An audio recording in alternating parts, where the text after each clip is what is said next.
নেত্রী শেখ হাসিনার জন্মদিন। এটা আমি জানি, আমার নেত্রী সম্মানিত একজন আপু আপনি কোথা থেকে এখন? ওই কারণে আজকে আমি এখানে। হ্যালো আপু, আপনি কোথা থেকে আসছেন? ও আচ্ছা তাই। খাবো না।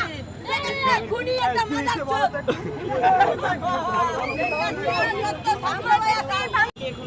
পালাই গেল কেন? আচ্ছা বলছি, আমি এখানে বলতে চাচ্ছি। বলেন। শুভ শুভ শুভ দিন, আমার নেত্রী শেখ হাসিনার জন্মদিন। শুভ শুভ শুভ দিন, আমার নেত্রী জন্মদিন। জন্মদিন।